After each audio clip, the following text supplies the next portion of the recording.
Regular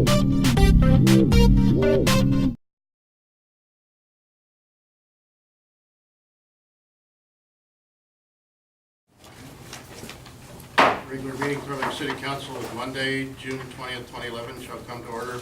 We have the following addition to the agenda, which is a street closing request from the Clear Lake Arts Center Arts Sale, July 23rd from 9 a.m. to 4 p.m. I assume that's the usual street closure, Chief? Okay. Right there in front of the chamber. Right. Therefore, entertain a motion to approve the agenda with that addition. So made. Second. Moved by Mike, seconded by Terry. We approve the agenda with the addition. Is there any discussion? All in favor signify by saying aye. Aye. Opposed, same. Motion carries. To the consent agenda, you have a copy of the minutes of June 6, 2011. We need approval of bills and claims. And in addition to the street closing request that I just indicated, we have the following licenses and permits: liquor license Class B, wine permit WB with Sunday sales. J Avenue, that's new. J Avenue was the old Uncorked on Main Street.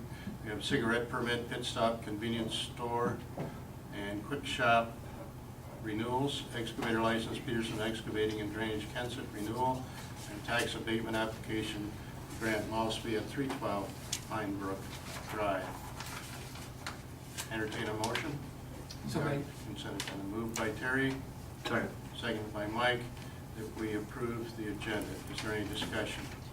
Nelson, I just need to disclose that I'll need to abstain from the payment to the North Iowa Cultural Center as a board member. Okay, thank you. Those of you who want to know the number of that, it's 43668. Therefore, all those in favor signify by saying aye. Aye. Opposed, same. Motion carries 4-0-1. Abstention on bill number 43668. Now is the time and place for any citizen in the audience who wishes to address the council on any issue of concern. Please approach the podium, state your name first and last and your address so that the clerk can properly enter it into the minutes. On appearing, we'll move to unfinished business, of which there is none, into new business. 6A, CDBG Sanitary Sewer Collection System Project Phase 1, update regarding construction of the improvements and review of pay estimate number 2, Jason Petersburg, B&K. Thank you, Mayor. Quick update on the improvements themselves. Currently, all the piping on 10th Avenue North is complete. Phase 1, which is the east end of 10th Avenue North, all of the aggregate base has been put down, as well as the temporary surfacing. The jack and bore underneath the highway, there's 270 feet of 30-inch steel casing. They have made it through, but they have 10 more feet to push, but their equipment broke down today, so hopefully tomorrow. Currently, they're working on the water main along the highway there. It's a little slow going. They found some rubble apparently when the highway was graded.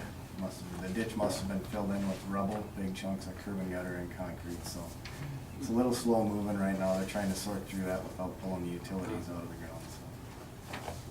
So. Reviewing the pay estimate. This pay estimate was through June 3rd. It is approximately 6% of the general work is complete, 15% of the general is complete, 14% of the water system improvements, 11% of the sanitary sewer, 3% of the storm sewer, which obviously there's been a lot of storm sewer work since this pay estimate, and 10% of the street and related work, bringing a weighted total of all the work done, 10.7% of the contract, with the remaining 7.4% being stored materials. Total amount due this period is $184,796.22, of which approximately $99,000 of that is CDBG eligible. Jason, in terms of the schedule, they're still on target? We had a progress meeting June 8th, which 2 weeks ago, and at the progress meeting, R&R notified us that they are planning on bringing in a second crew now for this project due to some of the rain days and some of the utilities slowing them down a little more than they anticipated. So they changed their schedule, and the crew that's currently working out there right now is gonna continue working on the west end of the project all the way to the surf. They're gonna bring in a separate crew for everything out east by the Best Western Dairy Queen area.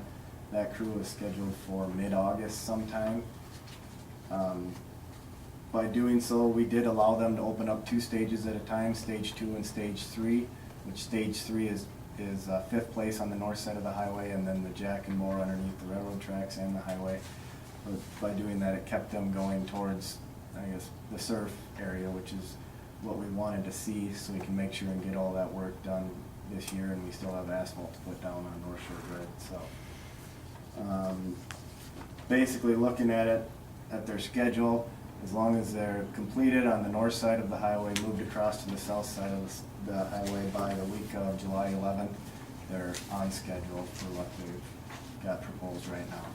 And I guess looking at it, if the weather cooperates here, I'm thinking they should be able to actually gain a few days on that.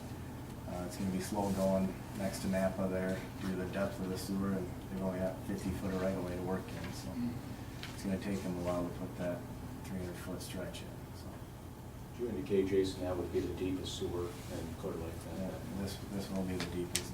Underneath the highway, it's 23 or 24 foot where they bored it, so. I don't know if any of you had a chance to go out to Napa at that intersection there, and take a look at the size of that hole, but it is really massive. And preliminary indications, I haven't, I guess, shot it ourselves, but the contractor shot it in elevation wise. And after 270 feet, he said he was within a quarter inch. That's very impressive if it's that close. Wow. The equipment they're using is a little more high-tech, I guess, than we've seen in the past on some of the Jack and More, which it needs to be for the length of the operation and the flat grades that we're running here, so. Any other questions? Questions, Jason? Thanks, Jason. Therefore, I entertain a motion to approve pay estimate number 2 to R&R Excavating Hutchinson, Minnesota, in the amount of $184,796.22. I'll offer that. Second. Moved by Mike, seconded by Shane, and we approve pay estimate number 1 on the CDBG sanitary sewer collection system project. Is there any discussion? All in favor signify by saying aye. Aye. Opposed, same. Motion carries 4-0. B, EE, CBG traffic signal intersection street lighting retrofit project. Mr. Fuller. Thank you, Mayor, council members. The one single gray sheet in your packet addresses this item. It's a resolution to make an award of contract for the Energy Efficiency Conservation Block Grant project. The city got a grant, if you recall, back in April of 2010. We had applied for funding through the Office of Energy Independence, a state organization. They had federal funds available for these kinds of projects, so we had made an application, and our application was funded. Of course, the scope of the application was to take the different street lights that we have that are co-located on the traffic signals along North 8th Street and along US Highway 18 and retrofit those out. You know, I'm always careful to mention when we're talking about this, obviously we're not talking about the red, yellow, and green lights. Those we retrofitted out to probably 7 or 8 years ago, and we're very successful in reducing the energy cost of the city and the maintenance cost of changing out those bulbs and those. So that was a separate matter a number of years ago. This is the actual intersection street lighting that, again, that's co-located on the signals themselves. So we have, again, along US Highway 18 and North 8th Street, there are 15 of those such lights located on those traffic signals. We had written the grant application under the premise that we would be replacing all 15 of those. We've only very recently learned that the intersection at US Highway 122 and I-35, that is actually the lights themselves are not owned by the city, the street lights themselves. The signals are, but the street lights are not, so it's kind of an unusual set of circumstances there. So consequently, we've pulled those 3 lights out of the project. So instead of 15, we'll actually only be doing 12 of the intersection street light luminaires that are co-located on the traffic signals themselves. So again, instead of 15, 12. So in terms of the technology itself, right now on those traffic signals, of course, we have located the 250 watt high pressure sodiums, and the proposal is to replace those with the 140 watt LEDs. And if you recall back from when we put the grant application together, we had figured in as part of the application process, you're to submit a calculation that would determine what the payback would be, the cost recovery on the particular project that we were looking at. So in this situation, the cost of recovery to the city was a little less than 8 years. So in terms of our investment, which is, Terry asked me this earlier, 50% of what the overall project would be, again premised on a roughly a $40,000 project, so the city's investment would be ultimately $20,000. So our recovery again on that is less than 8 years, and that's due obviously to less energy costs and also less maintenance costs, whereas the high pressure sodiums that burn out every couple of years, these will last, you know, into that 5-6 year and up range. So we did send out notices since the cost of the project is less than what the bid threshold is. We're allowed to use the competitive bid, competitive sealed quote process on this one. So we had sent out an invitation to contractors that we had interest or knowledge to believe would be interested in this particular project. So we sent out about 8 notices to different electrical contractors and signal contractors around the state that have worked in this area. We got a response back from 2 contractors, so we opened those quotes here last Wednesday. The lowest quote was submitted by KWS, and they've done a project here previously, and their quote for the 12 signals was $18,000, so about $1,500 per luminaire on the traffic signals. The other bid was a little bit higher than that, but both of the bids were below what the engineer's estimate probable cost of construction was, which was $24,000. So we would recommend KWS of Cedar Falls get the bid in this particular case. So we are checking, since the bid is quite a bit less than what the grant funds that we had awarded for this project.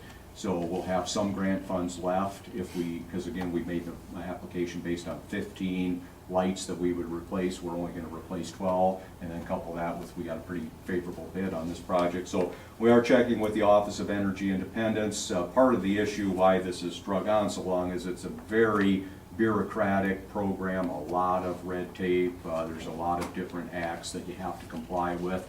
A lot of grants that were awarded, some of the grantees are having problems complying with some of those regulations. So in some cases, they're actually giving the money back. They're not able to use all of it or any of it in some cases. So the Office of Energy Independence is quite anxious not to get the money back, but to use what has been allocated. So it's likely that we'll have access to the full grant award, even though our project would be less in scope. So if we would like, we'll probably, we're verifying this, but we'll be able to do a few extra the city-owned street lights, perhaps along North Lakeview or the City Beach area or Central Gardens in the kind of the candy cane style, the city-owned. It has to be on the city-owned. Those are the decorative lights, are the ones that are owned by the city. So look at maybe retrofitting out those bulbs into the LED technology too. So looks like we'd be able to get some more grant money to do that. Again, the same kind of, we'd have to run this calculations and everything on it, but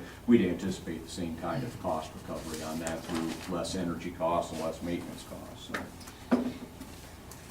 Again, that's a long, drawn-out explanation of this project. I don't know if anyone has any questions about the bid letting or the project or KWS, but if there aren't any, we'd recommend the award of KWS. I don't have an actual start date yet, but I would anticipate that they would, this is probably not more than about a day's worth of work for them, so I would anticipate that they would move on this pretty quick. Any questions, Scott? I would guess this means we can lay our lamplighter off Yeah. We'll find something else and for quicker her to do. recovery than good. Whale oil. Weird things pop in my head. Being a history teacher. The 3 lights that were identified that weren't ours, Yep. are the counties or No, the state DOT. of- DOT. Yep. Are they properly documented now? What was the issue there? Well, we just didn't know who the ownership was, and I'm not sure they totally knew either, and then so we had a meeting, and cited that they actually were DOTs. We still have the signals, but again, they have, it's kind of like with our, I think it was with the mayor the other day, and we were out driving around looking at some things. Noticed one of our guys out doing sweeping on US Highway 18, and part of our maintenance agreement is we do certain things like sweeping on the highway, they do the plowing, so it's kind of like with this one out there, US 122 and I-35, where we're responsible for the traffic signals themselves, and they have the intersection light. Scott, on the actual resolution itself, we just need to change that date there on the bottom. Oh, yes, we got that, You got yep, on, for 11, yep. All right, good. Anything else, Council? Therefore, I entertain a motion to approve Resolution 1150, a resolution making an award of contract to KWS of Cedar Falls, Iowa, in the amount of $18,000. So made. Second? Moved by Tony, second by Terry, to approve Resolution 1150. Is there any discussion? Tony? Yes. Mike? Yes. Terry? Yes. And Shane? Yes. Motion carries 4-0. 6C, Annual Community Investment Report from Alliant Energy. Welcome, Mr. Collins.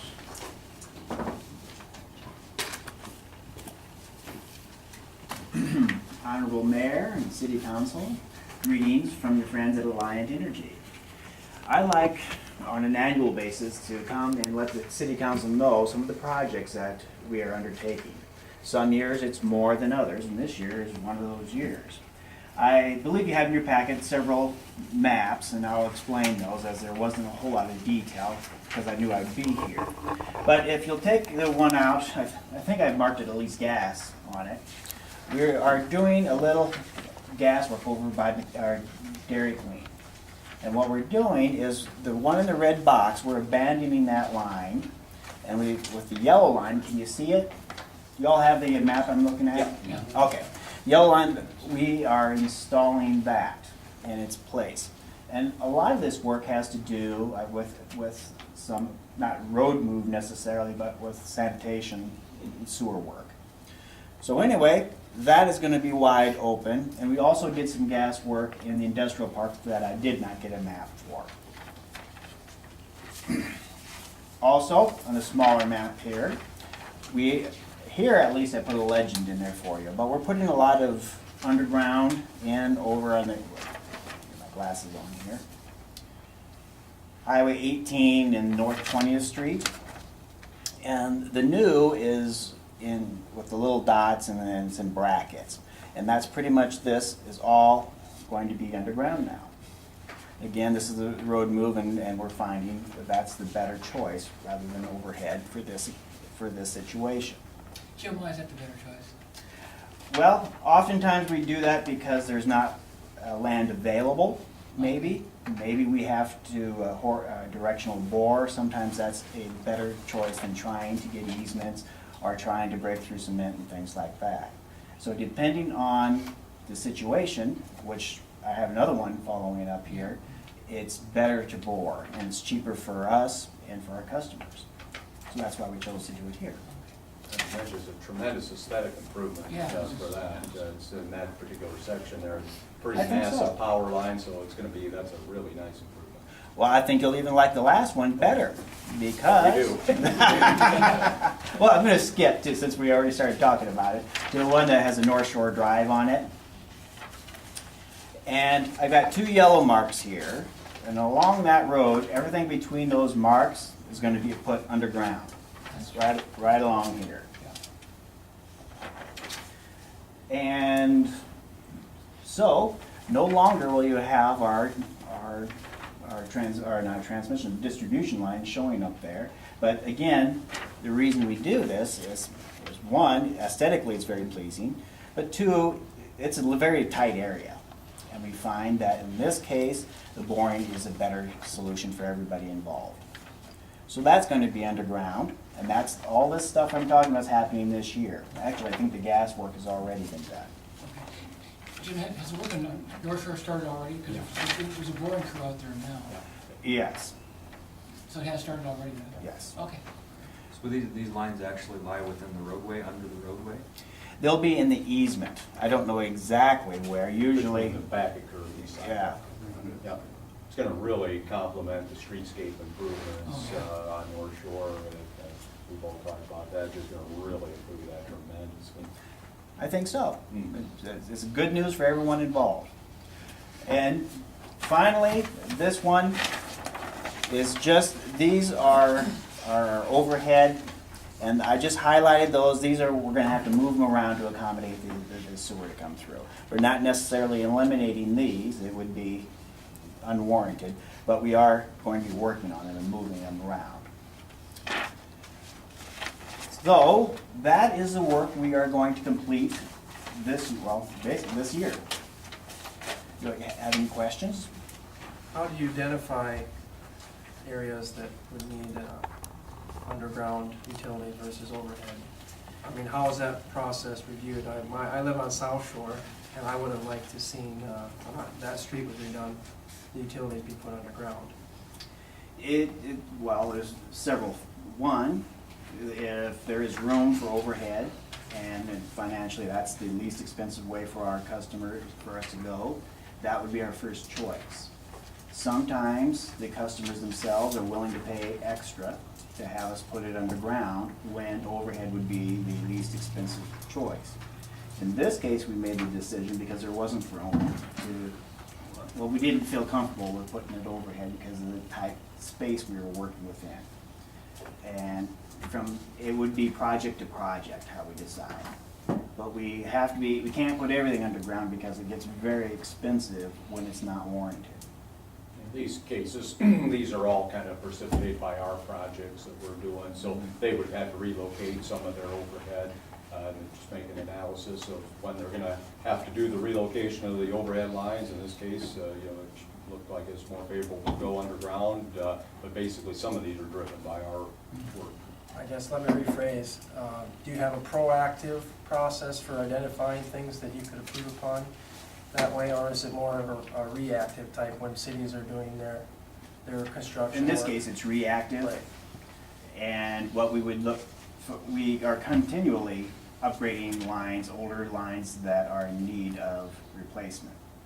And there's a lifespan for a utility pole and for our wire and our transformers. At the end of that time, the lifespan of that project, the utility pole, we would then look at the project, we'd make a project and say we need these replaced. Then we would go through the costing analysis where we would say, okay, what does it cost to keep what we have, just replace it? Versus what would it cost, maybe if underground made sense, if that would be the time we'd look at it. But this is not something we do regularly because we expect, when we put a utility pole in the ground, we expect it to last 50 years.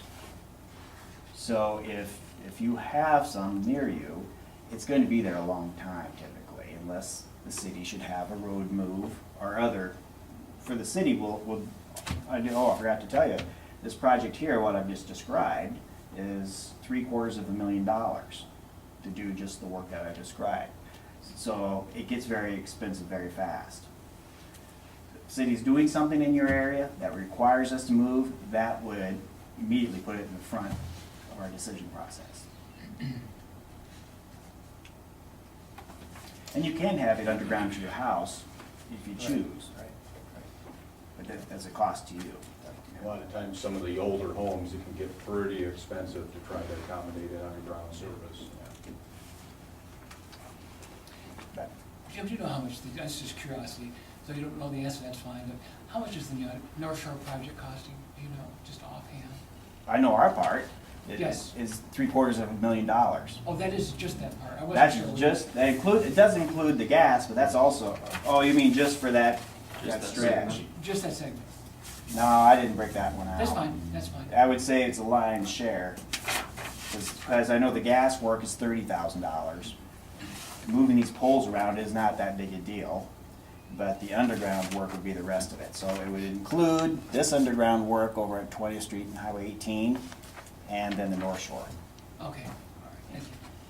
So that's probably $700,000 worth. Kind of ironically, those are two segments that we'd previously gotten quotes from you to go underground with. And now you got it for free. Cost prohibitive at that time. Well, sometimes it works out if you wait, but it did this time. So, anything about Alliant at all? Anything else, Councilor? Thank you, Jim. Appreciate Thank you very much. Any other discussion on that, Council? Move on to 6D, request from Association for the Preservation of Clear Lake. Review. Deb? Welcome. Yes, hello, I'm Deb Tizar. I'm the Vice President with the Association for Preservation of Clear Lake. Thank you, Mayor and council members, for the opportunity to address you. You may be aware that one of the focuses for the association has been, of course, to work on improving the water clarity in Clear Lake, but of course another big area of focus is the quality, and specifically to address the bacterial loading.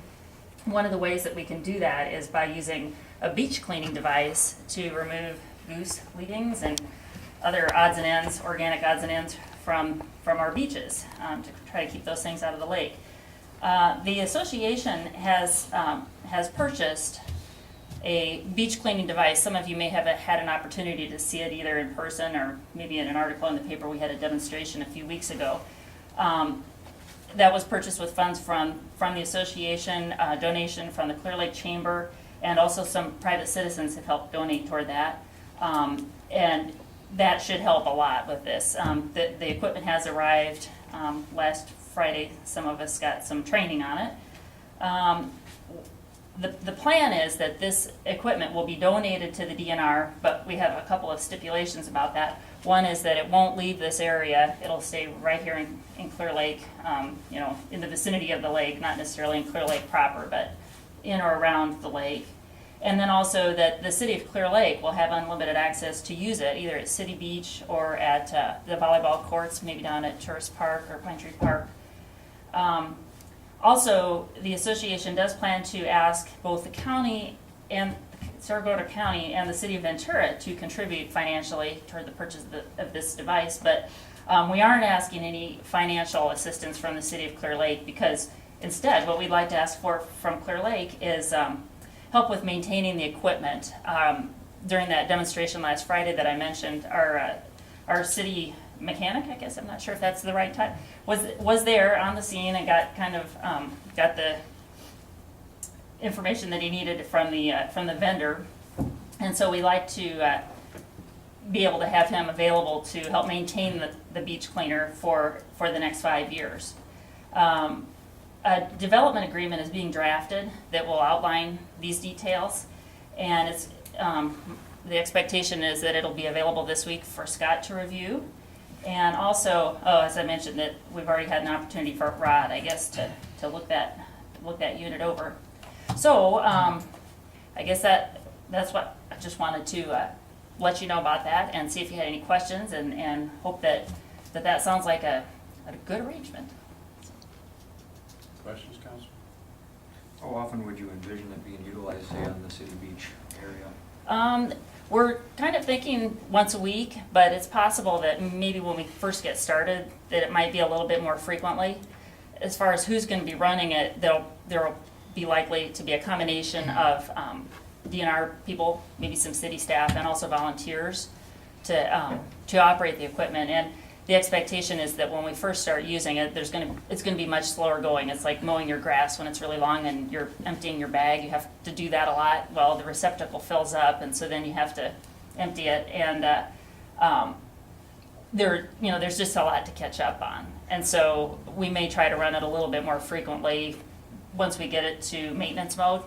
But then after that, we're anticipating probably roughly once a week on the places where it's being used.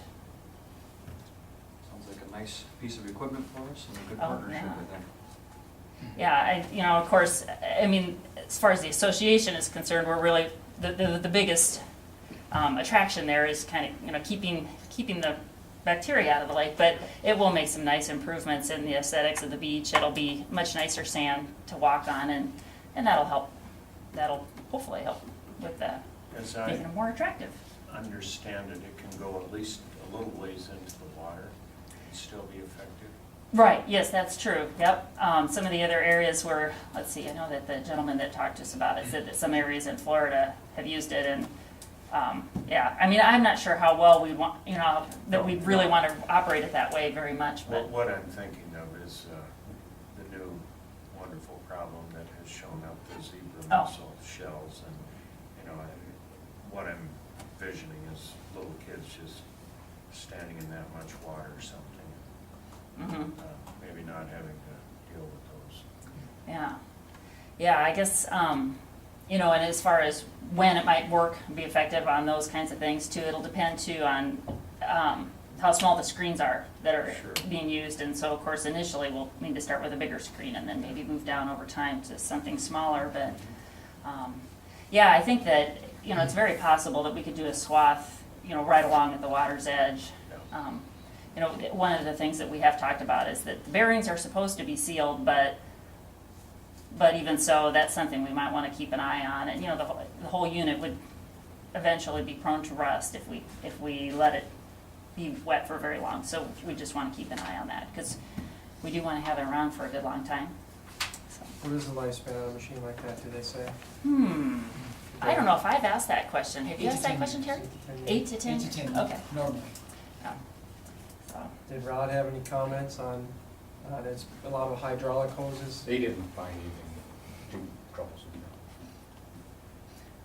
Rod indicated to me while he was there that he's used and repaired things similar to that before, you know, because there'll be an interchanging of screens there. I believe we have 3 screens, basically fine, finer, four and of them. finest for Different ones, yeah. sorting out, sifting out that. And he's worked on those before, so will be quite familiar with Mhm. that. And it did a fine job both times that I've seen it. Mhm. I agree. That State Park Beach and I think McIntosh is worse, but there it's like the hard pan, and you run that through it at what, 2 or 3 inches, and it picks it all up and sorts it out, and, you know, much softer, which a beach is not supposed to be like concrete, you know. It's, I think the state parks will get great use out of it, and as will us at City Beach, and perhaps even on the volleyball courts. And believe it or not, people remember what the beach is like, and will come back or won't come back. And if we can keep that as clean as we possibly can, an advantage to us economically as well as recreationally. Yeah. Yeah, it certainly does seem like there's room for improvement Will in those areas. I would assume the DNR is going to store this in a side facility? Oh, yes, it'll be in the storage barn it's kind of at the north entrance to the state park. They have that, storage shed in there, there's the building and then the gated area, so, that's where I understand it would be, so. And then we'll have access to the DNR tractor to pull that with. Any other questions, Council? Appearing, therefore, I'll entertain a motion to approve the request from the Association for the Preservation of Clear Lake for us to maintain the equipment. So made. Second? Moved by Shane, seconded by Tony, that we approve the request from the APCO. Is No, there so any- I have to abstain on this one, I'm involved with the association, so. Any other discussion? I just think it's a great thing, and we've worn out the concept that the lake is definitely our #1 resource here in Clear Lake, and anything we can do to enhance the use of that is in favor of the whole community. So I think it's wonderful that the machine is being purchased without any city dollars. I was jumped at coffee one morning wanting to know why the city was buying a pooper scooper. And I quickly informed these gentlemen that the city wasn't buying it. It was being purchased by private funds. And then they thought it was the greatest thing since sliced bread. So to me, this is a little skin in the game from the city, which is going to benefit greatly from it. And I think it's a great idea. Any further discussion? All in favor, signify by saying aye. Aye. Opposed, same. Motion carries 3-0-1 abstention. 6E, thank you, Deb, appreciate it.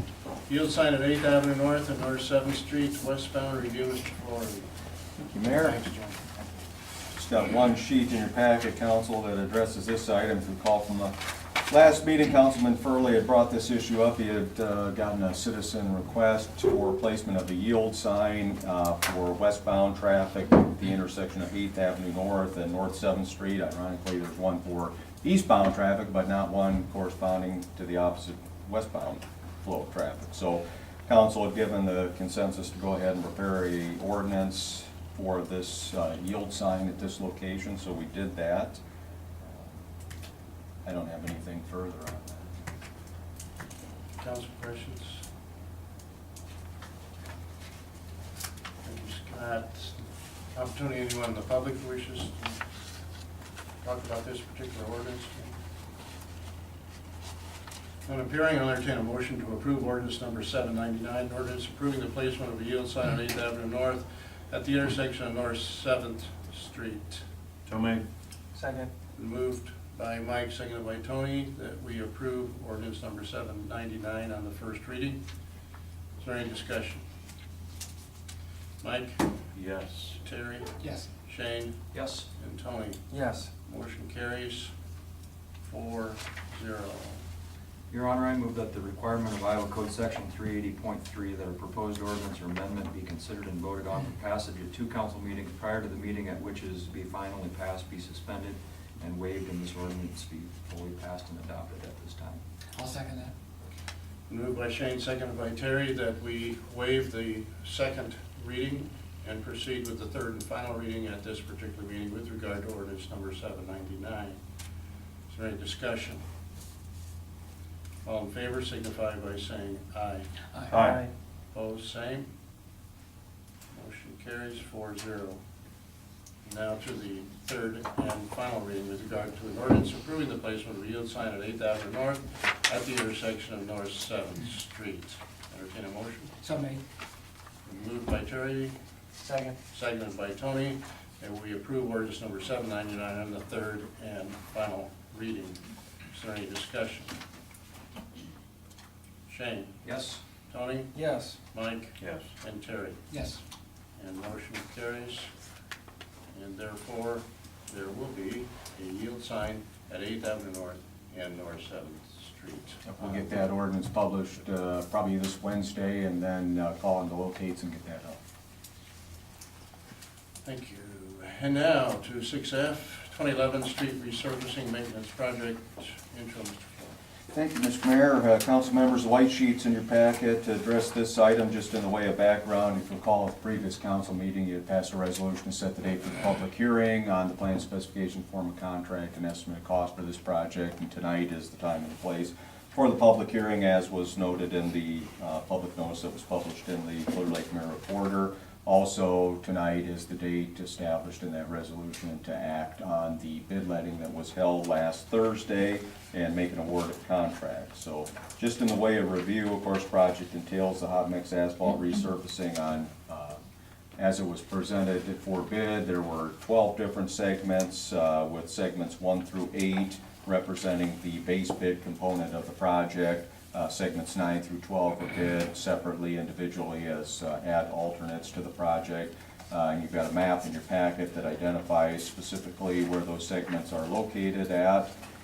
And primarily those were, if the last resurfacing project that Clear Lake had done was in 2009, so primarily these were carryovers from that project, as there was not enough funding to complete that project in its entirety at that time, so we're still working off of that list. So most of those, again, are from that. So basically, in terms of the project, we're talking about surface milling, 2-inch thick, maintenance level hot mix asphalt resurfacing for the width of the street, some limited curb and gutter replacement, and in some areas there'll be some segments of subdrain work that's also done.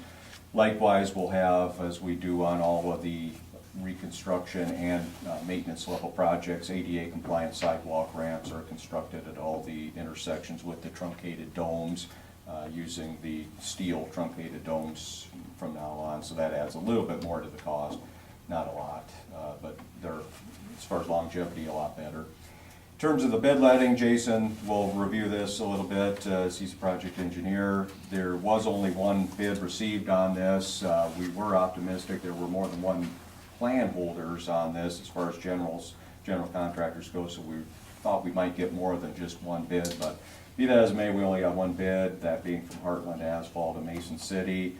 The base bid from Heartland was for $409,420.96, and that's about 0.5% more than what the engineer's estimate of the probable cost of construction was on the project. And in Jason's cover letter and recommendation, you can see he had calculated out the estimate on the base bid at $407,432. So again, just 0.5% over what the engineer's estimate of probable cost was for the base bid only. Again, that's just segments 1 through 8. So in terms of what we had budgeted $425,000 for the total project, and that of course includes professional services for engineering, legal, administrative, and those other additional costs that go along with it. So when you back that out of it, it left us with a total construction budget of roughly $403,000 to do the project. So talking to Jason and Joe, we believe there's some areas that we can, and that have actually already been done,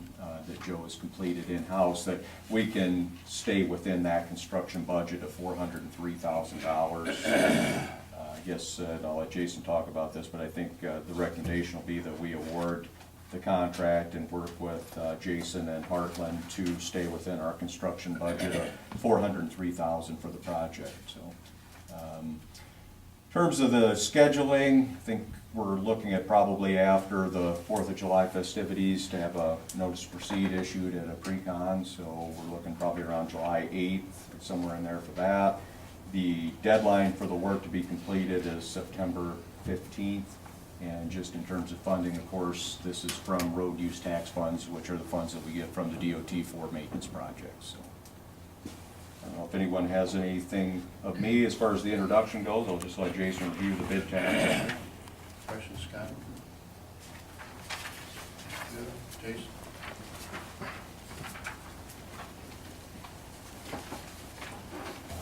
Thank you. At the last meeting, I reviewed the plans pretty good and the estimate of costs, so I'm just gonna skip right to the bid tab here. Like Scott said, there was only one bid received from the two contractors holding the plans. Base bid was 0.5% over the engineer's opinion of probable cost. All of the alternates came in slightly under our estimate, with the total bid being 1.3% under the engineer's opinion of probable cost at $524,791, which is above the $403,000 that the city had budgeted for this. Like Scott said, we are gonna work at trying to get that back down to the $403,000 figure. The city staff will be putting in the sub-drain, which wasn't in this contract. Likewise, city staff has already replaced a couple of the concrete radiuses, and they will be doing some of the sidewalk ramps within that area itself. And that will come out of this amount here, the $409,000. So I think that's up in Second Avenue North and North 10th Street. Yep. Yeah. That's that whole intersection they've been working on, putting in that storm sewer and doing the intersections and the ADA compliant ramps. those areas were included in the bid documents because we didn't know when city staff was gonna get there to do the storm sewer work, or Heartland or whoever would be putting back the concrete radiuses, or if it be the city, so. At that, we'd recommend that the city awards a contract to Heartland Asphalt for base bid work only, which includes priorities 1 through 8. And we'll work at trying to get the construction costs down to the budgeted amount. Any other questions? Council? Any reasons why we didn't get from the other ones? I haven't asked. They showed a lot of interest prior to that. I know Jason had numerous discussions with them, so we thought we'd get, typically we've been only getting one bid on resurfacing projects, so we're hopeful we'd get that second bidder, but it's from our region here, but didn't materialize. Anything else for this? Thank you, Jason. Now is the time and place for the public hearing with regard to the 2011 street resurfacing project. If there's anyone in the audience that wishes to address the council on that issue, please approach the podium, state your name first and last, and give your address so the clerk can properly enter it into the minutes. Entertain a motion to close the public hearing. So made. Second. Moved by Tony, seconded by Mike, that we close the public hearing on the 2011 street resurfacing project. Is there any discussion? All in favor, signify by saying aye. Aye. Opposed, same. Motion carries 4-0. Now, we need a motion to approve Resolution 51, a resolution approving the plans, specs, form of contract, estimate of cost for the 2011 street resurfacing project. So made. Second. Moved by Terry, seconded by Mike, that we approve Resolution 1151. Is there any discussion? Tony, Yes. Mike? Yes. Terry? Yes. And Shane? Yes. Motion carries 4-0. Now we need a motion to approve Resolution 1152, a resolution making an award of contract to Heartland Asphalt, Mason City, Iowa, in the amount of $409,420.96. So made. Second. Moved by Tony, seconded by Shane, and we approve of Resolution 1152. Is there any discussion? Mike? Yes. Terry? Yes. Shane? Yes. And Tony? Yes. Motion carries 4-0. 6G, 10th Avenue North, street reconstruction project, Buddy Holly Place to 5th Place North. Intro, Mr. Ford. Thank you, Mayor, council members. The blue sheets in your packet address this particular item, so I'll kind of refer to those as we go through it. The preliminary assessment figures are this very large print sheet here that Jason provided for us in that print. I blew it up, but this is, of course, the 10th Avenue North Street Reconstruction Project. This is the area that we're talking about from Buddy Holly Place to 5th Place North. This is distinct from the ongoing construction from 5th Place North east over to North 8th Street. So that latter project is done under the auspices of the CDBG funding that the city received from the state for the sanitary sewer improvements.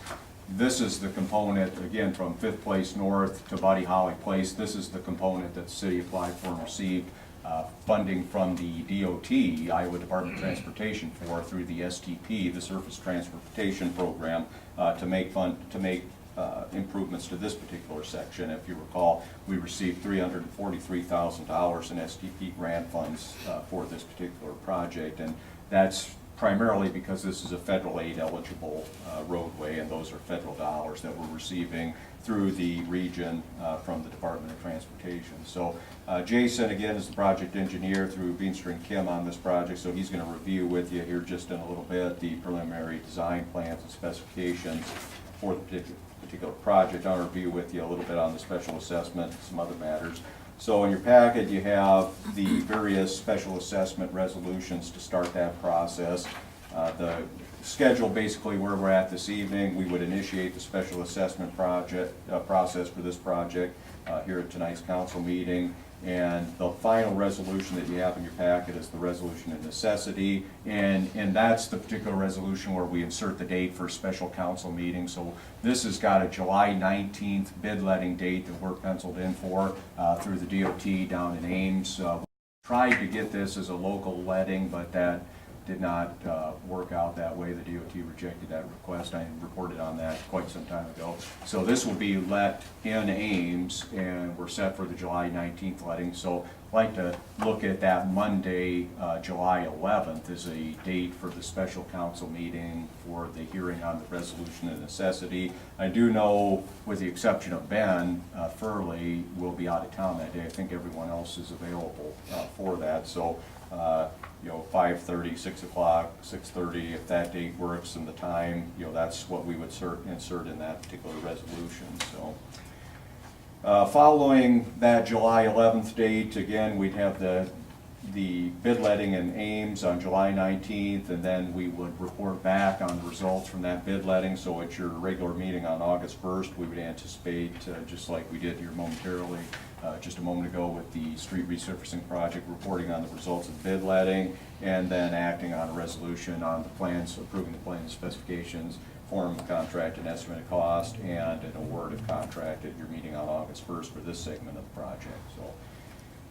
in terms of timing, the underground improvements themselves have a completion date, much like with all of our projects. We look at completing the underground improvements prior to the winter, so we have a completion date for the underground improvements for this project of November 18th, and then the above-grade improvements would begin the following spring and be completed in May of 2012. We did get approval from the DOT to bid this project, as we customarily do with both paving alternatives, with PCC paving and HMA paving, so we would bid those pavement options against each other. The total estimate for the project in terms of the cost, and Jason will talk about this a little more, and this may just depends on the scope of the project itself, but as it sits now with all the components included, including sidewalks, the engineer's estimate is $730,877, and that's the complete project, including all the indirect expenses on top of the construction estimate itself. Just the estimate for the cost of construction is $628,000. So the balance of that, a little over $100,000, is for legal fees, administrative costs, and professional services related to engineering services. So, and as I mentioned, in terms of funding, we're awarded the grant funds from the DOT, $343,000. We'll be also utilizing some road use tax funds as well as water and sewer revenues to help pay for this project as well. Describe the limits of the project again: 10th Avenue North between Buddy Holly Place and 5th Place North. Basically, we're looking at complete pavement removal and excavation, water main replacement, sanitary sewer improvements. And when we're talking about the sewer improvements themselves, we're only talking about the section between Buddy Holly Place and North 5th Street as far as an upgrade of that sewer main goes itself. That was an undersized main, and I know Jason has indicated that he and Joe have kind of done looking into that and can't ever find where that was actually installed by the city. We've kind of inherited maintenance of it. We've been doing the routine maintenance on it over the years, but basically it's a 6-inch vitrified clay pipe in there that's in substandard, obviously undersized condition. So that would be replaced as part of this project and brought up to the current city standards for a sewer main. So that's included in the project as well. We're also including water and sanitary sewer service laterals where they're needed. You know, Jason's indicated at least in the stretch between on the CDBG project, not a lot of the water service laterals have been replaced in that project, so it might be kind of the same trend continuing on the west side of 5th Place North here. But be that as may, if we get in there and find out that they're copper, they will not be replaced, and likewise with the sewer, if we find out that they're in PVC, they won't be replaced either. So we just budget those in there just in case, again going on the assumption that they will need to be replaced. If they don't, then we won't have those issues to deal with.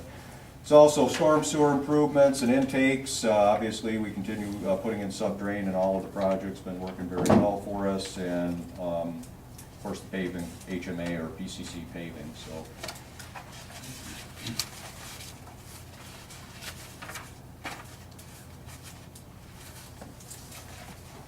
again, in your packet, the blue sheets, and Jason will cover this here with you just a moment. The packet shows the preliminary plat and schedule of assessment, and depending upon what direction council gives Jason this evening, that may or may not change. The clerk then, following the council's direction this evening, will then mail out the notices to the property owners probably on Wednesday. I think Wednesday or Thursday of this week, those notices will go out. Like all special assessments, we have 2 publications in the paper of the notice, and then we'll have the hearing on the special assessments on the resolution of necessity. So it's the same series of resolutions that we act on every time we do a special assessment project. Nothing changes really there other than the project itself. So I don't think there's anything otherwise other than that sewer main that's probably, again, that sewer main between Buddy Holly Place and 5th Place, or North 5th Street rather, that's unique to this project. That's probably all I've got in terms of an introduction. I don't know if anyone has any questions before Jason goes over the plans. Council? Thank you. Review plans and specs, Jason. I handed out prior to the meeting a single plan sheet that has the entire project scope on it. I'll just go over that quick like here.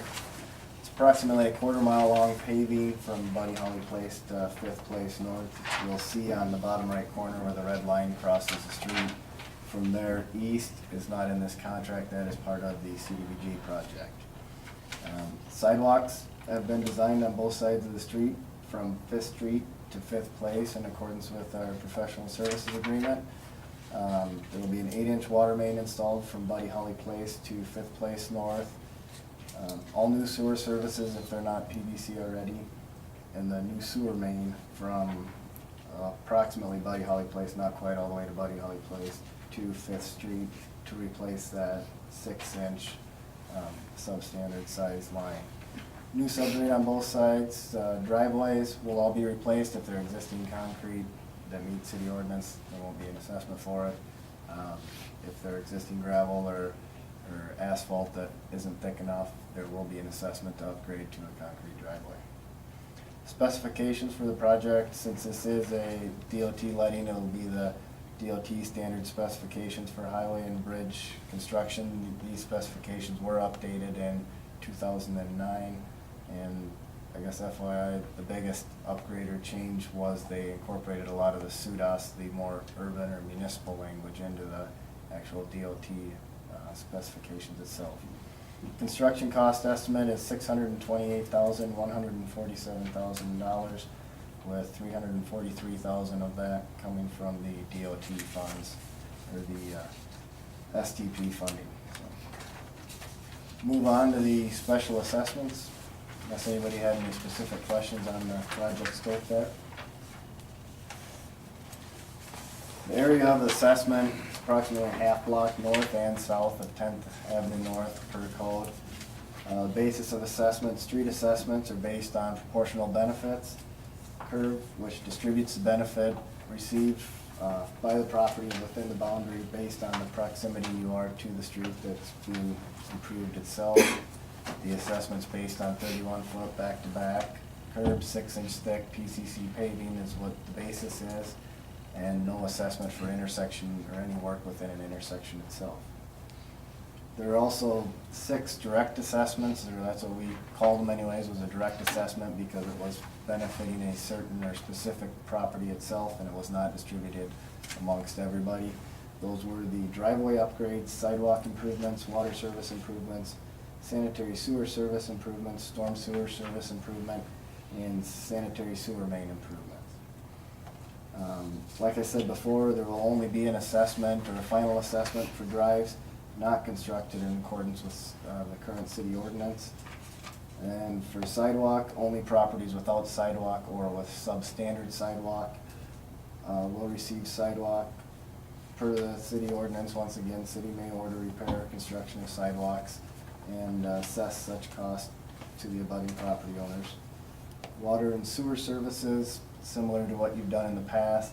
If it's a copper service, they do not receive a water service assessment. If it's a PVC service, they will not receive a sewer service assessment. Like Scott said, the rest of 10th Avenue North, I think there have been 2 curb boxes or 3 curb boxes that have been replaced because they were substandard or they were identified by city staff as not working prior to construction, so we replaced those.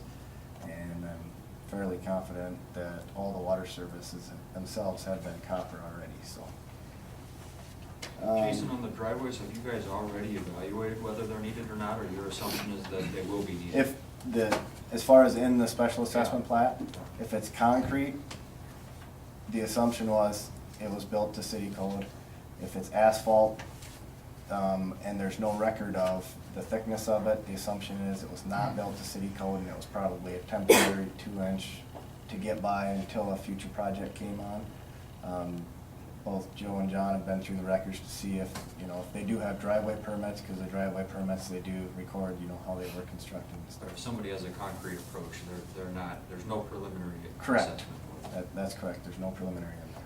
Now, if we get in and find out that the depth of the asphalt would be up to city standards today, there would not be an assessment. There would be no for that assessment. driveway back, so if we It'd get still in, be torn out and replaced. Yeah. and no assessment. Yeah. If we find that it's up to city standards. Jason, kind of a tag-along question here. For properties 6 and 8, you've talked to those property owners about having a full access driveway when they have the option of going to a smaller one, and you're in agreement with the full access? That's actually the same person, but I haven't, Joe has. Joe has, Joe has talked okay. to him. Likewise, number 5, he talked to them about All right. possibly downsizing, and Yes. they said they needed it all, so. Okay.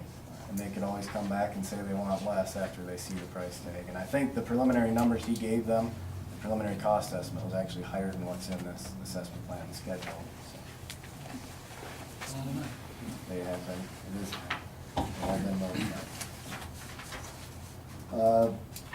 On this project, there's also one lot that needs a storm sewer stub to it. That would be on the southeast corner of 8th Street and 10th Avenue North. It's a rather low-lying lot. There's a lot of drainage that comes from the highway, the commercial areas that drains down into that lot. And in order to eventually develop on that parcel, you would have to have storm sewer. That's one that if the property owner said, I don't want it, I'm never gonna develop, that could, you know, could be waived and it could be done at a later date. If you ever did, it would just be more expensive. So this is offering it to them at this time. What property number was that? It's 20, 21, and 22 Okay. on your map there. It says the southeast corner of North Fifth Street. Yep. The last of the direct assessments was the sanitary sewer main, and that's between Buddy Holly and North Fifth Street. The homes and businesses there currently are served by a shared 6-inch line. It's nowhere as close to straight. There's not manholes at the bends like it's supposed to be in accordance with the DNR requirements. And since the city had no record of it, and I don't even think they knew about it until we went out and did the survey work for this project, and we had them dig it up a couple times just so we could check the depth of it. It was determined to be an assessable cost and to be assessed to all the benefited property owners.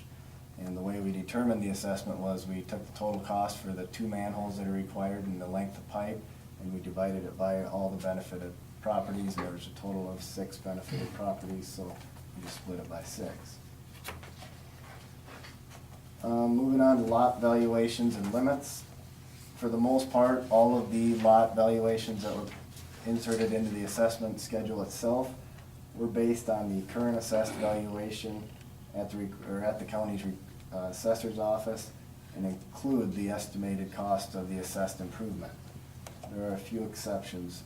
Some of the vacant lots or vacant buildable lots that are along this alignment were evaluated at $3 per square foot, plus the cost of the assessed improvements, and that was, I guess, after discussing it with city staff what they were worth, they didn't feel it, or they felt the lots were worth more than what the county assessor's office showed it at.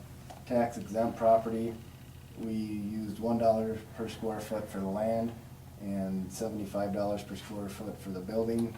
And city property, which would be the park, we used the $3 a square foot once again for that property. Tax exempt properties primarily the village. Yep.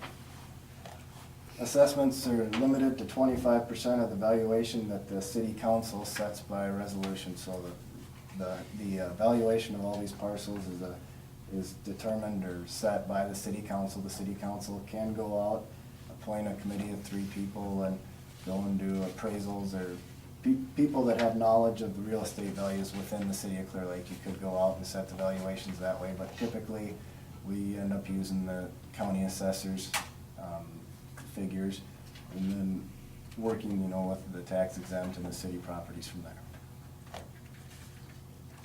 So, quick summary on the assessed costs. Street paving, there's approximately $175,000 worth of assessed improvements. Driveway upgrades, $36,600. Sidewalk improvements, $14,800. Water services, $35,300. Sanitary sewer services, $31,600. Storm sewer was just the one at $1,250, and then the sanitary sewer main itself was at $33,639, making the total assessed cost $328,061.49. And that includes the city's assessment for the park And I guess that's with the deficiencies too. So looking at the net assessments, when you subtract the deficiencies and the assessments against city-owned property, which would be the park, you're looking at $263,906.25, which is approximately 36% of the project cost.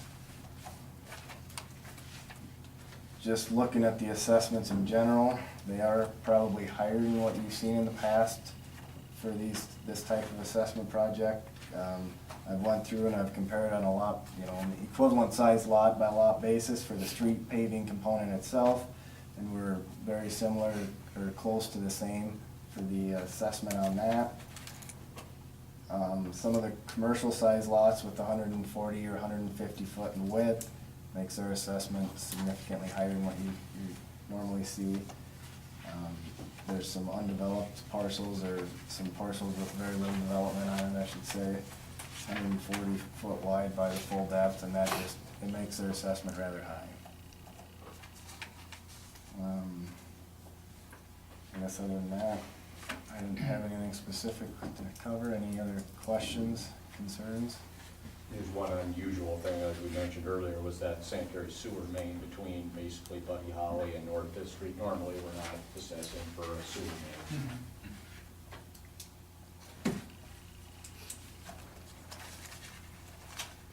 It's not really a question, it's a comment, and I'll comment more when we go to resolution 1155, but, what we have here are a series of modestly priced lots with a great deal of frontage, and it puts us into a very challenging situation here. There it is. So we can talk about it a little bit again, but There's that's the challenge we have. quite a few $8,000 to $17,000, $20,000 preliminary assessments. 28, 29. Yeah, they're very high. Jason, you said the lots values, you are using the county assessor's numbers. Yes, with the exception of, there was a couple of undeveloped that are buildable lots. There was a different figure that was used, and then the tax exempt properties, so. Since those vacant lots had a pretty low value prescribed on them by the assessor, with the improvements, they'll be worth a lot more than that. Sure. Scott, you probably covered this. I know you said that the project will be bid out of Ames by the Yes. DOT. Is there any reason to believe with the timing of that there'll be any economies of scale to be gained by all the other work we're doing in those areas? Oh, I think so. Yeah, I do. I think, with the big CDBG project that we've got going on, I know Jason's indicated that he's been talking to a lot of contractors about it. So I think kind of the, sort of the timing is just right here as far as all the other work that we have going on in the community and bidding this. I think we'll see some pretty good numbers. I'll let Jason comment too. We bid a project not quite twice this size, I guess 1,000 feet longer last week in Britt, and it came in 25% under estimate, so. There's still good prices out there, and people are still hungry, so. A lot of bidders? Yes. Ventura, that project bids tomorrow. There's 80-some people on that list, so. That includes the suppliers and some of that stuff too, so there's 8 or 10 general So contractors. from a general timing standpoint, Timing. this is the time. Diane, this is the time. From our perspective, AKA the city, is there any consideration we should be making to the concept that, if I'm understanding this right, the DOT is going to have a little over half of the skin in the game? And typically when we assess a street, like 2nd Avenue North or North 4th Street, that money isn't there. That's correct. So then it's coming out of our general budget. Right.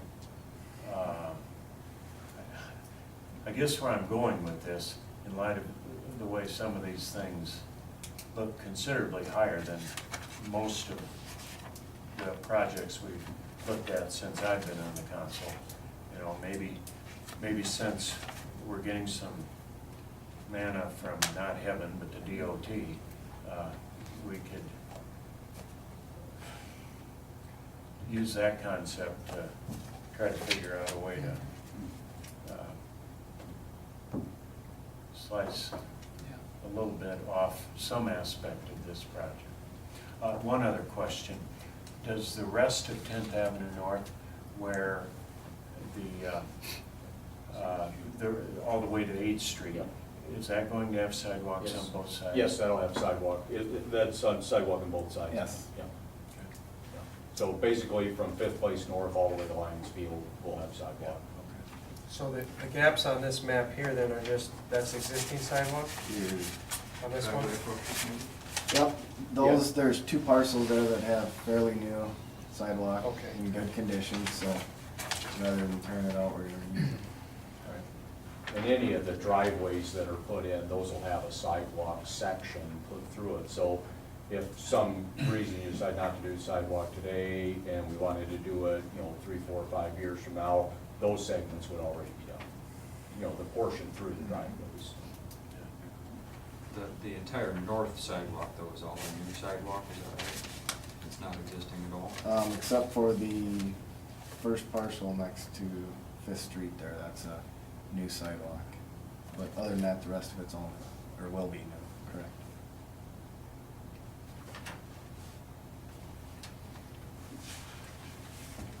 Council, any other questions, Jason? Thanks. Therefore, I entertain a motion to approve Resolution 1153, which is preliminary resolution for the construction of public improvements in the city of Clear Lake, Iowa. So moved. Is there a second? Second. Moved by Terry, seconded by Shane, that we approve Resolution 1153. Is there any discussion? Terry? Yes. Shane? Yes. Tony? Yes. And Mike? Yes. Motion carries 4-0. Now a motion to approve Resolution 1154, which is a resolution fixing lot values. I'll offer that. Second. Moved by Mike, seconded by Terry, that we approve Resolution 1154. Is there any discussion? Shane? Yes. Tony? Yes. Mike? Yes. And Terry? Yes. Carries 4-0. Now, on the next page to Resolution 1155. This is a resolution adopting preliminary plat and schedule, estimate of cost, and proposed plans and specifications for 10th Avenue North Street Improvement 2011. I'll offer that for discussion purposes only. Second. Been moved by Terry, seconded by Shane, that we approve Resolution 1155 for discussion purposes. Is there any discussion on that? I'll always open this up and then we can kind of go, I've got some ideas and I'm open to any other suggestions that you guys may have. I think we have to look at the high amounts of money that we're talking about assessing these properties. And I mentioned earlier, they are of modest value, but they have a large access to the streets. And I think we have to be mindful of that, particularly given the economic climate we're in right now. So I'd like to suggest we make 3 changes. Empower Jason to go back and actually redo the schedule and the amounts of money involved. When we did South Shore, when we looked at the preliminary numbers, at that time I said I wouldn't approve the final numbers unless they were 25% lower. And indeed, they came in that way. And as it's going right now, we see this all the time. They're almost always 25% lower or even more. And Jason just mentioned tonight that they had one brick that was, again, 25% lower. So rather than go through the angst of sending out the preliminary numbers and then trying to settle later on for 25% lower, number one, I would just like to see us empower Jason to simply send out that we're going to use a 25% deduct from his numbers for our preliminary assessment numbers. He hasn't done anything wrong. I don't even imply that he has. He's doing his job exactly as he does. But I would like us to see us with the begin with the 25% deduction. On To street, start with. on street pavement. On street paving, yes. This sewer main thing has been in existence for a long time. There's no paperwork really in support of it. The city's been taking it on and maintaining it. To a certain degree, we've inherited it to begin with. So I would make the argument tonight that we should just assume that as a city expense and not assess that amount of money. And the third thing I'd like to see us consider tonight is postponing the sidewalks. Now, I'm all for sidewalks, and I think everybody here is too. I know Mike is, and I know Shane is. But this is another significant expense. I don't think it should go away forever. But in terms of the project as it stands right now, I'd like to see it postponed. So those are the three things I'd like you all to think about. It helps with the assessments to a certain degree. In some cases, quite a bit. In other cases, not so much. But it's, at least it's a step forward. As far as the sewer main goes, so basically then the city would have 100% of the cost of that new sewer main, but the service laterals would still be the responsibility of the adjacent property owners. So, and, you know, we sit pretty well in the sanitary sewer fund, so we could absorb that without much difficulty there, so, yeah. I'd support Terry's concept here. I think it's a good one. You know, the 25% number, you're right. Every time we've done one of these, it's come in right almost exactly that, so why not just Start out go that ahead way. and start out that way? I'm comfortable with that. Sewer main I'm also comfortable with.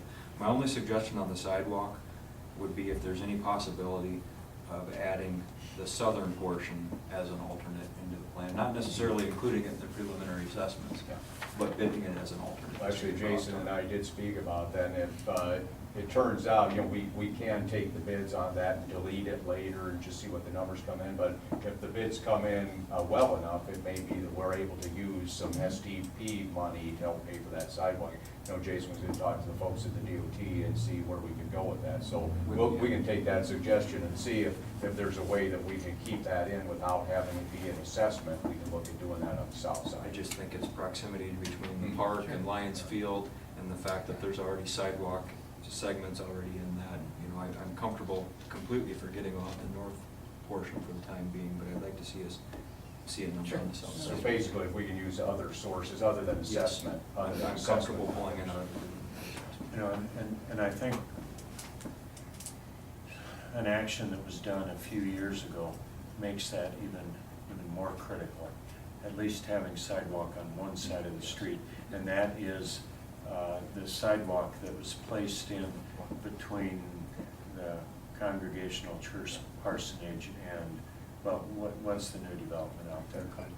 Pinebrook, yeah, the sidewalk that, because basically it helps connect Opportunity Village to points east, including all the way down to Lions Field. And I know some of the folks that live at Opportunity Village make their way down there from time to time.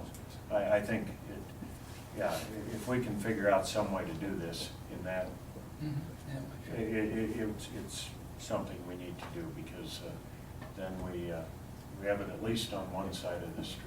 It may not be a big deal anyway, because they'll have the approaches through the driveway, so I think. Well, there isn't that much. Not a lot. I think Yeah. between either the grant opportunities with the DOT, maybe what's left there, and, you know, we normally put some money aside for sidewalk replacement. We don't use it all. We might be able to incorporate some of that into there, but I think basically Terry's suggestion is pull it out of the plat Yeah. for assessments, both north and south side. Yes. But bidding the south side as an alternate, I Right. think it's a great idea. It would seem then that what we're left with is a very typical Clear Lake assessment project where we're trying to keep the street assessment at a certain level like we have very recently. And then the service laterals, if they don't meet city code, they need to be replaced. And then people getting property improvements with an adequate driveway approach also. So, And like I think Jason indicates, it may very well be that we don't have a lot of water services that need to be replaced. So, you know, even though the numbers look really high, and I know no one necessarily appreciates getting those letters, you know, they could be, with these changes you're suggesting, could be quite a bit lower than what the numbers are. So. Well, I support your suggestions, and I think, you know, this is a tough pill to swallow if we look at the numbers that we have in front of us right now. I mean, I was on the other side of this here just a couple of years ago, and I know how hard it is to get an assessment that says, mine was over just about $12,000, my preliminary, and big panic, you know. And I just took account here, we've got 14 to 32 assessments that are over $10,000. That's an awful lot of people that are affected substantially, so I think we need to do something, and I think your suggestions agreeing to cut this back to something that is appropriate for everyone and is a little more realistic and something that they can swallow. So I'm on board. All right. Jason, you said a lot of those were copper laterals?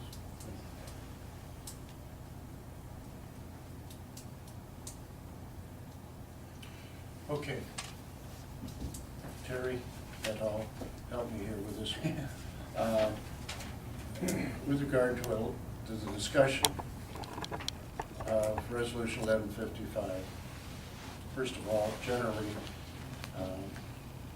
Terry and all of you, I believe now, have asked Jason to review the schedule and the amounts. Then, for Jason, while doing that, to deduct 25% on the street paving, to assume that the sewer main cost will be handled 100% by the city. Any laterals that need to be done will be done at owner's expense, and to postpone the sidewalk assessments in the plan. And won't the driveways stand as stated? Right. Yeah. And that we would bid the south side sidewalk as an alternative. Yep. Alternate. Right. I can't add an alternate at this point. I mean, the plan's going to the DOT 3 months before you bid it, so. Oh. I can't add an alternate, but we can delete one side via change orders, what else. You can get a change order But price just- on it. Yeah, there's no alternate to delete. Okay. Right now, they're included in the project to be bid. All right. And we'd have to delete one side of Figure it out by a change change order. That's fine. That'd be the cleanest. That's fine. Yeah. Was there anything else, Council? Okay. Charlie, point of order here. Terry brought that up for discussion. It was brought up for discussion, so it should be moved with those three things, that it be brought up for a vote with those three amendments that you just discussed. Okay. As modified, I guess would be the best way to say. Okay, who seconded that? I did. Shane? Okay, is that agreed? Yep. Both? Yep. Am I doing this right? Okay, Yes. okay. Now, is there any further discussion on that? Okay. Tony? Yes. Mike? Yes. Terry? Yes. And Shane? Yes. Motion carries 4-0. And Jason, you've got all of that too. Right. All right, thank you. All right, now, we need a motion to approve a resolution, motion to approve Resolution 1156, a resolution of necessity stating that the date of this hearing will be on July 11th, 2011, in this chamber. Right. At what time, council? Do you want to go? Mr. Furley will not be able to attend that date. Therefore, we could do it as early as 5:30, 6 o'clock. What's your pleasure? 5:30 is fine with me. Me works for Tony? I don't know my schedule. I prefer 6. Okay, that's fine. Is that enough time? Oh, Okay, July 11th, 2011, at 6 p.m. Entertain a motion to that effect. So made. Second. Moved by Terry, seconded by Mike, that we approve Resolution 1156 to set the resolution of necessity for July 11, 2011 at 6 p.m. in council chambers. Is there any discussion? Mike? Yes. Terry? Yes. Shane? Yes. And Tony? Yes. Motion carries 4-0. And at that point in time, council, I want to remind you that, what's the correct word, Coach, remonstrance? There must be all four to approve this. Okay. Thank you. Chief, report. Oliver, Councilman Knapp, Your Honor. In the mayor's report, I'd like to request a motion to change the Monday, July 4th meeting, city council, to Tuesday, July 5th, so that we don't miss the fireworks. So made. Second. Moved by Tony, seconded by Mike, that we change the July 4th meeting to July 5th. Is there any discussion? All in favor, signify by saying aye. Aye. Opposed, same, motion carries. Even on the 5th, I don't plan on being here till after dark.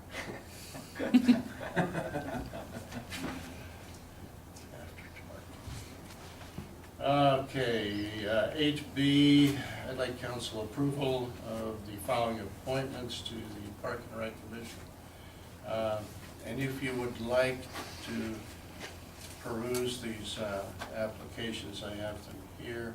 The appointment of Darren Jones, 13 Country Club Place, Brenda Anderson, 306 Wood Lane Drive, and Cheryl Bertwick, 601 South 14th Street, through the Park and Recreation Advisory Board or Commission, whatever you wish, for the term ending on June 30th, 2014. So made. Second.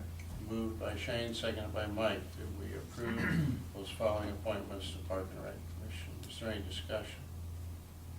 All in favor, signify by saying aye. Aye. Opposed, same. Motion carries. And I'd like to reappoint C.H.C.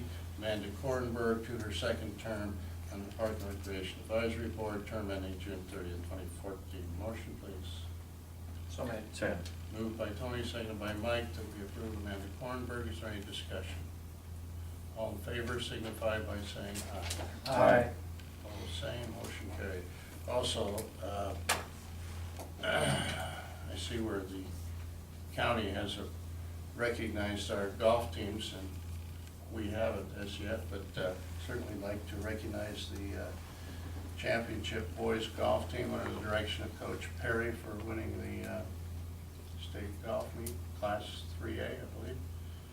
And the girls under the direction of Coach Week, who came in second.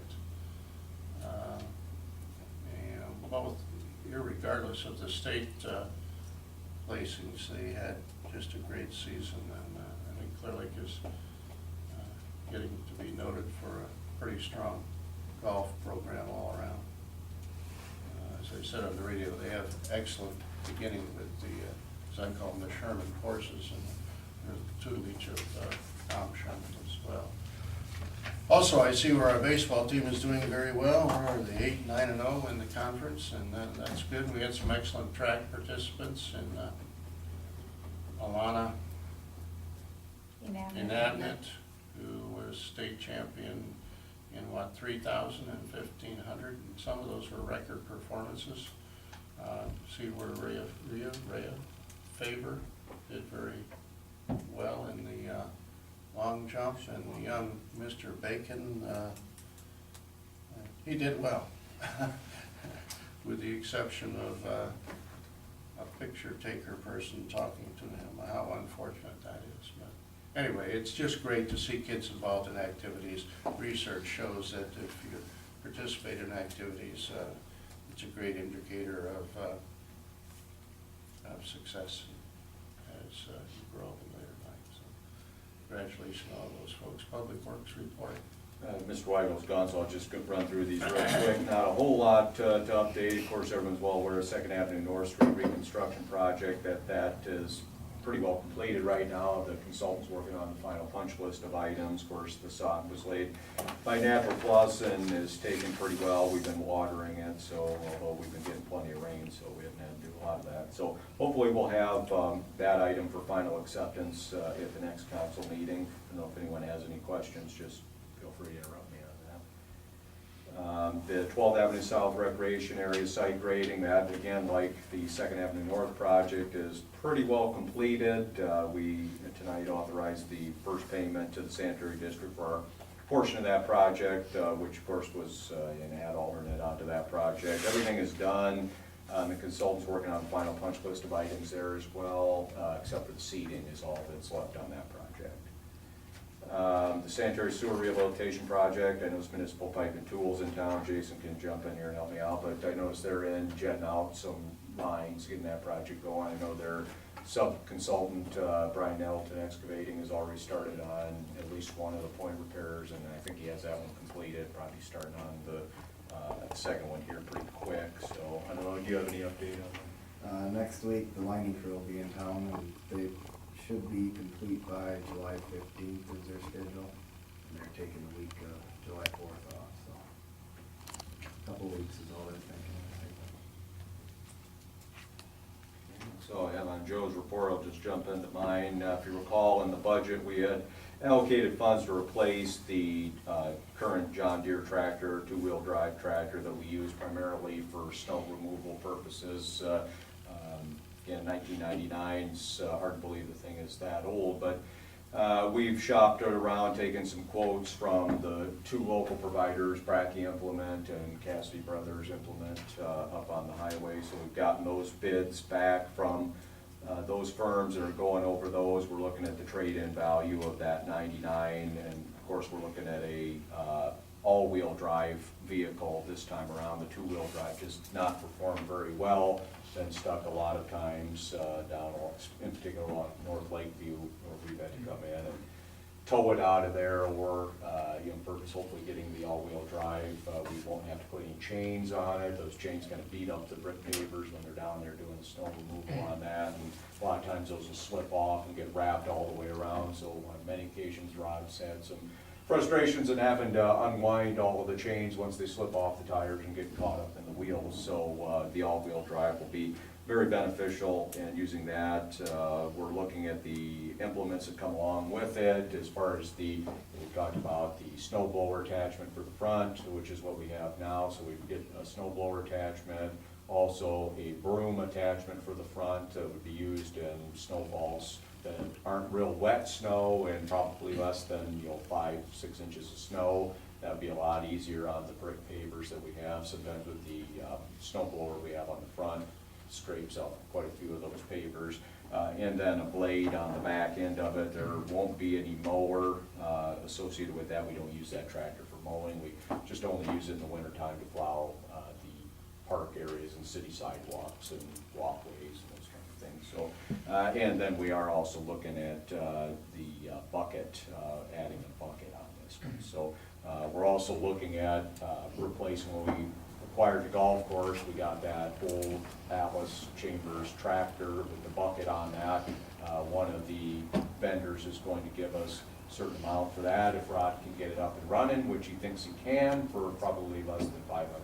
So we're looking at maybe netting somewhere around $2,500 on that. So hopefully we add up all the numbers. We'll hopefully have something for you at the Tuesday, July 5th meeting to come back in terms of a recommendation on an award. But we haven't totally crunched all the numbers, but both are going to be really, really competitive in terms of the cost. One's a little less expensive on the tractor, but a little bit higher on the implements, and the other's vice versa.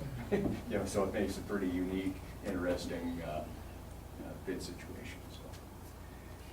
So, and I don't remember if I mentioned we had budgeted $25,000 for that. So. The upgrade on the airport water service agreement with Mason City Municipal Airport. If you remember, there was a substantial grant that the airport received through the AARF program. It's a 95% federally funded project, and part of the base work of that project is to extend the city of Clear Lake's municipal water infrastructure, and Jason, Joe, and I have been working on this, to extend the city's existing infrastructure from North 32nd, I believe is the street, North 32nd Street, all the way over basically kind of to the airport environs and then up north into the property. So the city would be responsible for the east-west component of that main, and then the airport commission would be responsible for the north-south and various components, the meter and so forth that are associated with that. So Jason and I have been working on a couple of 2080 agreements specific to that project. Those are being reviewed by the Airport Commission. their legal counsel and the city attorney of Mason City. They're looking at that. So I'm hopeful that probably at the meeting on July 20th, we'll have that for action. May have some review comments back prior to then, so I may be able to give another update on July 5th on it. But basically, we'd have two 2080 agreements. One would be specifically for the issues related to the construction of the project itself, and then the other would be a long-term 2080 agreement that would deal with the sale of the water from Clear Lake to the airport in Mason City. So I think it's pretty extensive legal document, so I think we've got all the bells and whistles in there that we would need on that. So like I say, when we get the response back from Mason City, we'll bring that back to us. Scott, what's the probable timing on that project? It's been awarded. Heartland Asphalt was the low bidder on the overall contract. I believe Pop Excavating is the subcontractor that's doing the underground improvements, the water main stuff. They just got the permit from the DNR today that they've reviewed the application and approved the permit. So I'm not sure as far as the schedule goes. They may be getting going fairly quickly, so I just don't know. You know, on the timing, Jason, Mayor, and I, and Joe all attended a pre-construction conference. There's just still a few things that they've got to work out, but they have awarded the contract.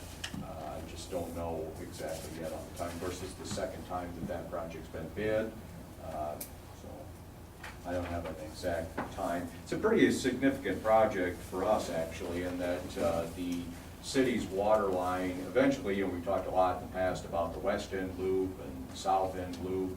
This is kind of the east end area that we're talking about. So the extension of this water line along Highway 122 further east helps us out quite a bit in a further down the road project to loop that system, our water system, on the east end of the community. Basically, we would come from Main Avenue. We stop at, I don't know if you know where Aaron's property is. They're just shy of North 40th Street there. So kind of in that vicinity on East Main. Eventually, we would bring it from that area on East Main, probably about the 3800 block area of East Main, all the way around the curve of North 40th Street up to the highway in the back west and tie it into this. So you know, it saves quite a bit of improvements that we would have to make at some point in the future. So again, obviously, there's no cost to the city. So. Jason, do you have anything to add? That's all I've got. Just one quick add-on to what you've got, and I'm sure most of you noticed it, but the overlay was put in Tourist Park. So now we have paved roads all the way around. Yeah, she gave you an update on that. Rode my bicycle through there, and it's nice and smooth. So.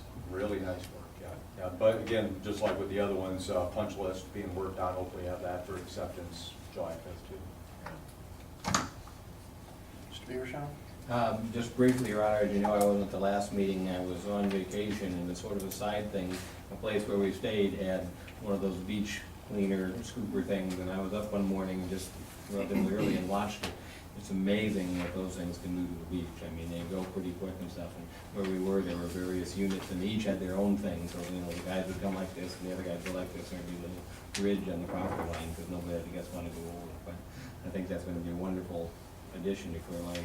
I got back in time for last Monday. We had court day, and it got to be a little complicated by some other matters, but got back and got that done. Been working with the chief on some things, so got back and got right back in it first thing. Which he didn't mention, he was in Hawaii at Waikiki.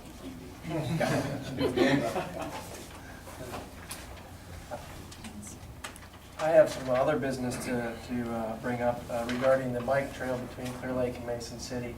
I've had a few people ask me, I'm a cyclist, so they generally ask me things about what's going on, and that's been tore up since this past December by the biodiesel plant because of the improvements that they're doing there.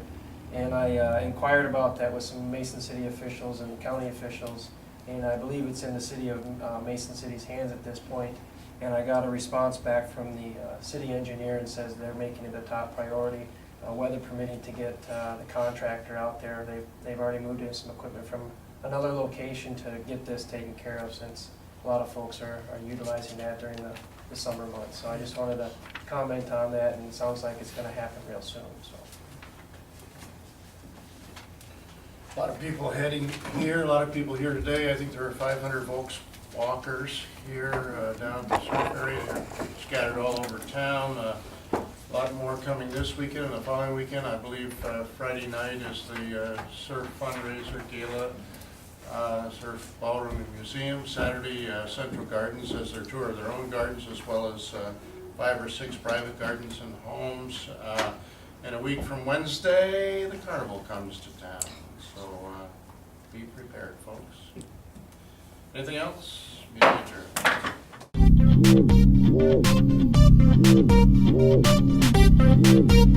adjourned.